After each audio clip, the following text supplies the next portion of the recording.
It's a challenger team coming into the LCS playing their first playoffs. They didn't even look nervous at all. This team here has just been performing so well. The Nexus turret is going down, and against all odds, Origen take down H2K. Last year I was watching Fnatic hold the trophy while there was confetti in my face.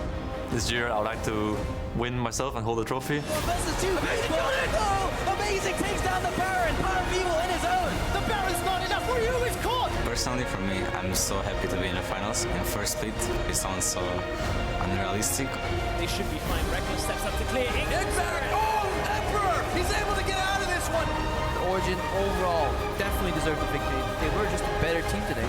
We're supposed to be the best team in Europe, and this is where we see ourselves.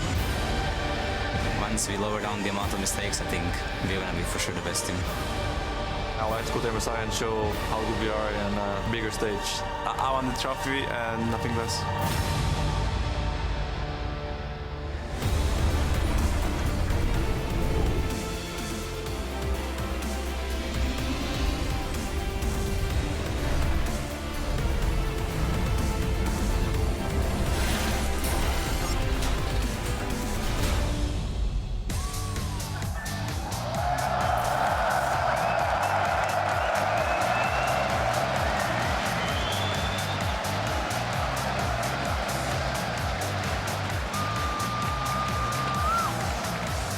Hallo Nederland and good evening everyone. Welcome to the 2016 LCS Spring Finals, coming to you live from the Ahoy in Rotterdam, where the arena is absolutely packed 2 days in a row now. Earlier we saw the fans lining up pretty early to get their seats and watch the finals in person, as well as a bunch of cosplayers. Don't they look amazing? Ready to enjoy all the fun here as well. Hybrid there, of course, a hero here in the Netherlands, and together with Emperor, who got some G2 swag, and OG setting up to take to the stage.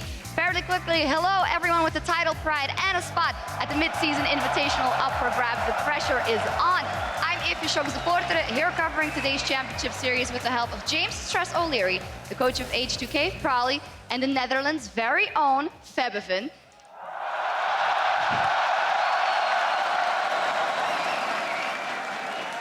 Fabian, hoe gaat het? Ja, gaat goed. Publiek vol met Nederlanders. Dat gaat wel goed komen.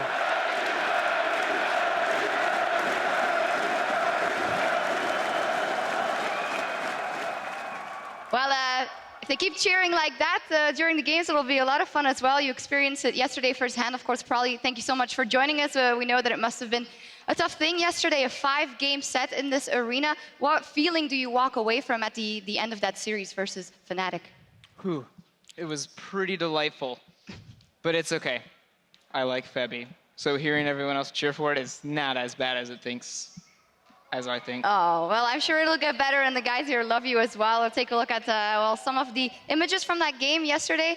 Febevin, in the end, of course, it came all the way to 5 games. How much did everything help here, or how much pressure was there on your shoulders? Yeah, for me, the pressure for myself was insane because I really want to perform myself.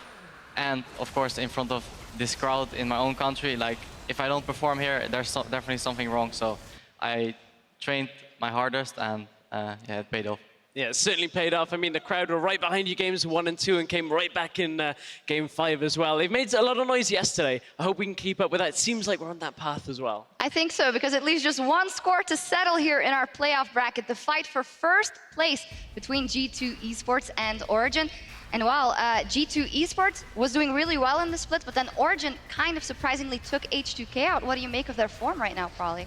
Man, I think Origen just started playing serious, and it's really paying off. I think a lot of their benefit is like how well they play under pressure and how well they play towards their comp. And really, they've kind of found their style where they're going back to like the supportive mid, and that really helps Niels' play style, and they're really comfortable playing these kind of like stall-out games with wave-clear mids, and then eventually get to the point where their comp is just too hard to fight against. Evan? Yeah, I think they just got a huge motivational boost going into playoffs. It seems like they took practice way more serious going into the playoffs, and they're playing really good right now as a team, and I think they are the favorites going in. Wow, more on that later. Very interesting. Yeah, very interesting. And regardless of the result today, it may be retreading the path as last year for the championship points as well, because the teams in the finals will be looking at bagging themselves a minimum of 70 points. If you take second, of course, first place with the championship comes the 90 points, building towards the road to Worlds. It seems so far away, and yet Blinken will be there. Yep, I got to ask you guys respectively about the 50 points for Fnatic and the 30 points for H2K. Maybe you first, Febiven. You guys always say we have our eyes set on the end of the year, on Worlds. So how much of a security does this give you now? Yeah, it's really good for us that we have 50 points already. For me, my goal next split is just to get #1, obviously, and then just go to Worlds straight. But yeah, I think this gives good security. Yeah. H2K in the same position as last split around, or last spring split, also 30 points going into summer. Yeah, it was same scenario where it's like, cool, we can use these points, but I think we're going to be a lot more ambitious going into summer split and just aim for finals where we don't need to worry about championship points and qualify through Worlds like that. Well, it's going to be very interesting. We had Shook on the desk here as well yesterday. Vitality also kind of underperforming in the playoffs. I feel like it's going to be stacked in summer. Yeah, summer is looking like just every single team in the top 5, top 6 has something really that they're putting out there. I mean, we always talked about G2 coming as we got further and further through the split. It's like, man, they're still #1. They're still #1. And now they're, fighting for the title as well. They're again going into summer split, another strong team, and both of your teams have shown good strength throughout the split. I'm really excited not only to get to summer, but MSI and the finals that we're about to load into as well. Definitely MSI. Looking at the winner here, championship points, the glory, the cup here in this arena, fantastic. But MSI must be something that is on their minds. And as we turn to today's matchup, it's time to head on stage and meet our 2016 European LCS Spring finalists.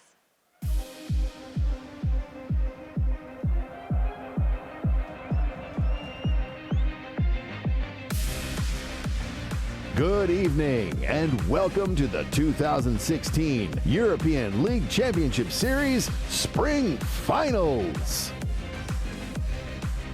It needs a four-man shockwave secures a triple kill. Origen, Ace, Fnatic, and finish the spring split in 4th place. The Nexus turret is going down, and against all odds, Origen take down H2K and are your first finalists in the spring split. Starting in the blue corner of Summoner's Rift, 2015 World Semi-Finalists, Origen. In the top lane, Soaz. Roaming the jungle, Amazing. In the mid lane, Power of Evil. Their AD carry, Sven. Rounding out the bot lane, Mithy. Their substitute in the mid lane, Season 1 World Champion, Xpeke. And their coach, Nico the Pico.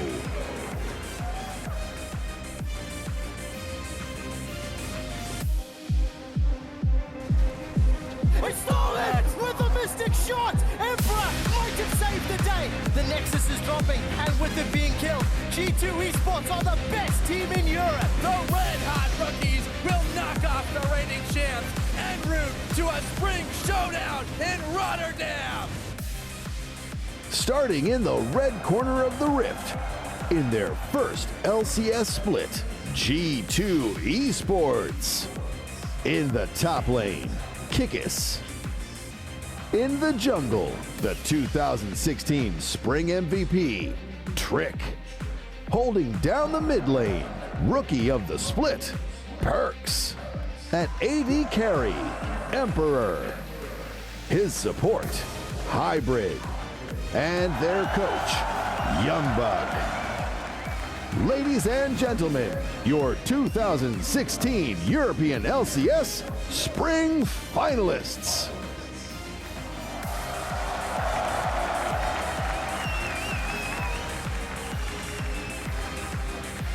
Well, there they are. OG and G2 eSports taking to the stage to fight for that cup, the spot at MSI and those championship points.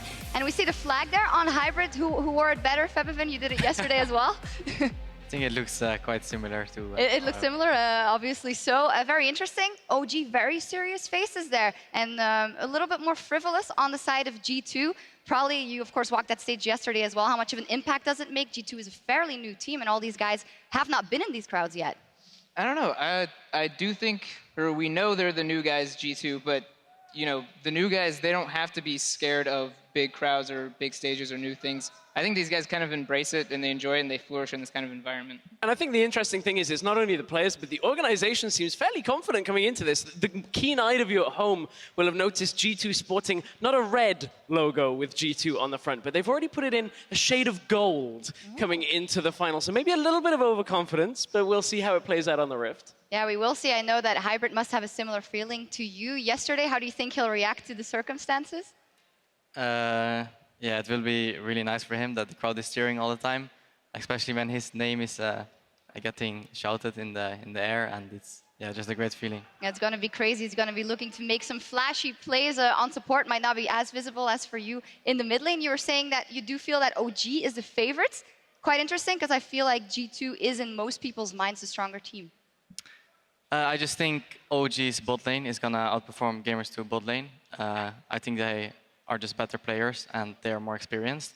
And I just think Niels is a really good AD carry with Mitty by his side, and I think they're gonna outperform their bot lane, yeah. We'll get back to that in just a second. Before we dive into today's series, there's one more honor to celebrate from the Spring Split. So let's head on stage with Pulse for more. Thank you so much, guys. I'm Pulse, and I'm joined by the MVP of the split. It is Trick here, and also joined by Mark for translations. Thank you so much for joining me, guys. And first off, Trick, well, congratulations on the award in your very first split. What does that mean to you?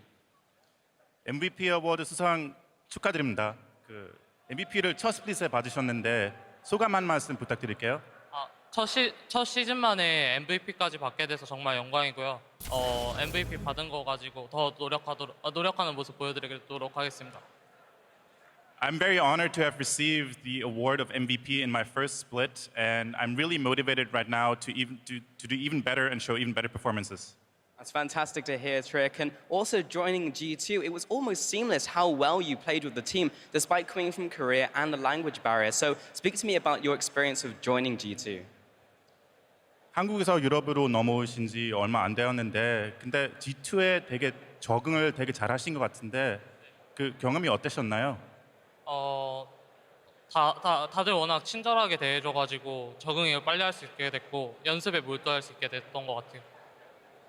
Everyone was really super friendly to me, and they allowed me to adapt very quickly. And I think that helped a lot for me to really get to my best performance so fast. Sure, a good team environment definitely helps that. And another one here, Trick. So not only joining G2, but also moving from Korea to Europe must have been a difficult experience. So how have you enjoyed living in EU? 유럽에서 생활하시는 건 만족하시는지요? 뭐 어려움이 있는지? 유럽에서 생활하는 거 정말 만족하고 있고요. 사람들도 다 좋고 문화적으로도 좋은 것 같아요. I think living in Europe is actually very great. The culture is good. The people are very nice. So I'm super happy. That's very cool to hear. Well, I'm just not going to take too much more of your time here, Trick, before you hit the Rift. And just, you have all of these fans here in the Ahoy Arena going to be chanting your name, chanting G2. Do you have anything to say to your fans before you enter Summoner's Rift? 여기 G2 팬들이 되게 많이 와 계시는데 팬들한테 한마디 해주세요. Thank you for your support. I love ours.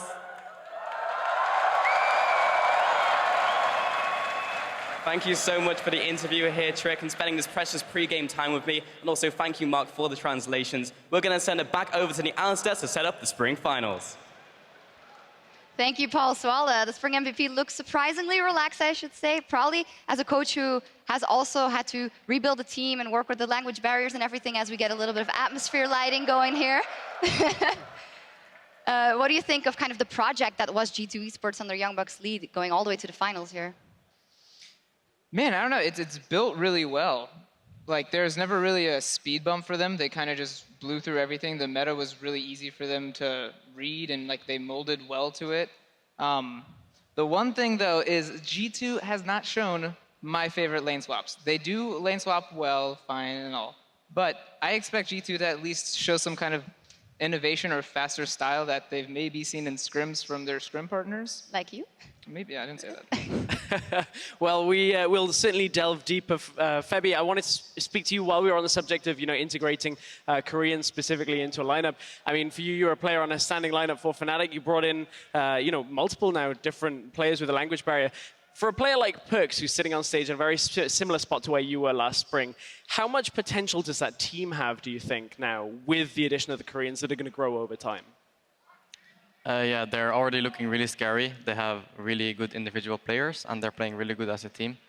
And I think with more time, they are all going to get better, no matter what. And it just depends on how good they will adapt as a team and on other teams as well. And the strongest one will just stay at the top.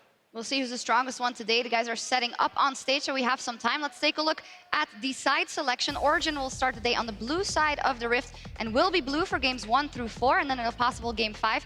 G2 switches. That is very different from yesterday when H2K was on the blue side for all of the games. Febiven, you guys also elected to be red there. How did the pressure build up, and how did you deal with that as it came into game 4 in game 5, knowing that you had that counter pick?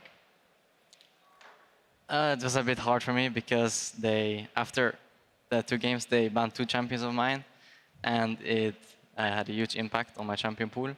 And then it was really hard to pick an assassin against their composition because it was basically going to be not that good picking LeBlanc. But I felt comfortable on my other champions. I played them a lot before, and I'm happy I pulled it off. Well, I don't know. I'm liking the blue side a lot. There's a lot more blind pick mids than there used to be. Earlier in the split, the only really good blind pick mid was kind of like Corki. Everything else had like really nice, solid counters. Right now, like Lyssandra's going to have a fine matchup in almost everyone. Like Ryze is going to do well into pretty much everyone. And I mean, Corki still exists. So on blue side, you get a lot of comfortability because you know that the purple side is going to counterpick mid lane. That's why you take purple side. Very rarely you'll counterpick at tank top. So when people are taking this purple side, you get these free bans on blue to just ban out the mid laners because you know that's what they want to do. So you can kind of just eliminate that and then save a first pick for whatever you want.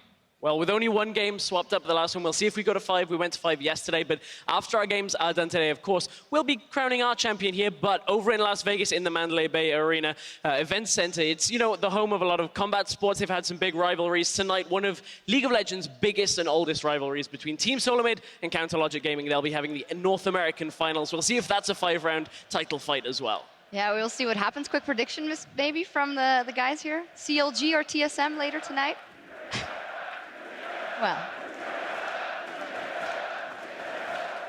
Do we even get a choice? Apparently not, but go ahead. Actually, we can talk about it later. I think the crowd has decided already. In any case, there's a lot on the line today, and we want to get your thoughts. Tweet LOL Esports and tell us which of today's finalists do you think is more ready for MSI, and why? Super interesting question in my mind, so I'm going to present it to the panel first. The rookies of G2 or some of the old schoolers of OG, Febiven?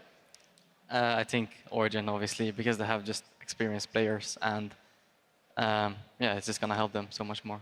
But we also know that there are implications now for Worlds coming up, so it is important that the European team does very well. Who would you trust to seed with?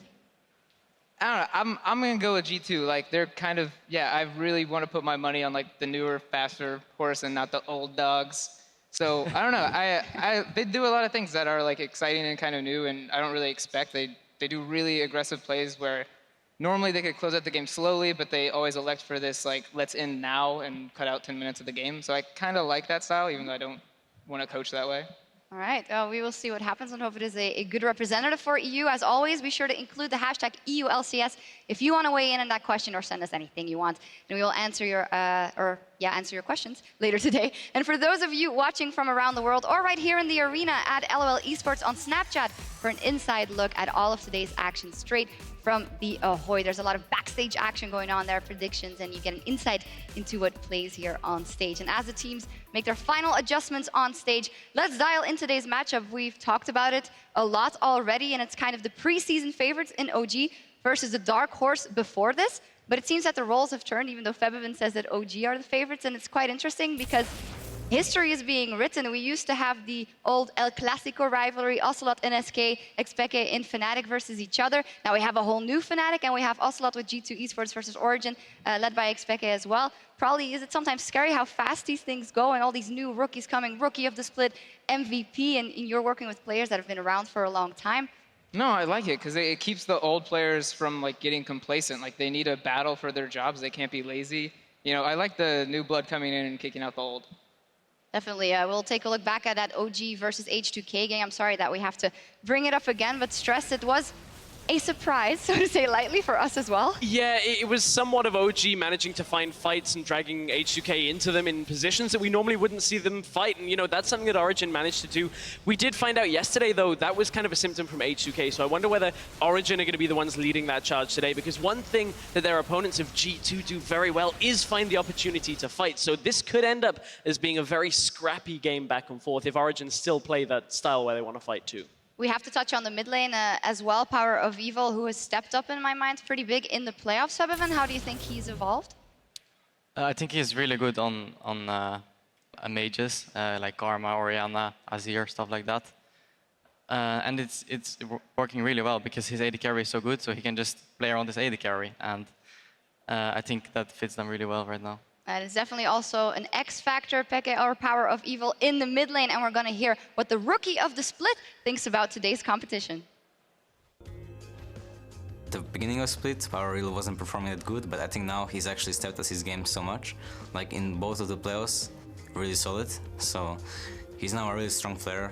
I think Peke is maybe more experienced and gives like more vocal comms to the team, or like some kind of confidence, but they use so many games of Power of Evil, so I don't even know if we will see Peke, maybe 1 or 2 games in finals. Both of the mid laners have weak points because they don't have as big champion pools as I do. So I think we will know exactly what champs they play if they use Power, or what champs they play if they use Peke. And I think we're gonna have an advantage there.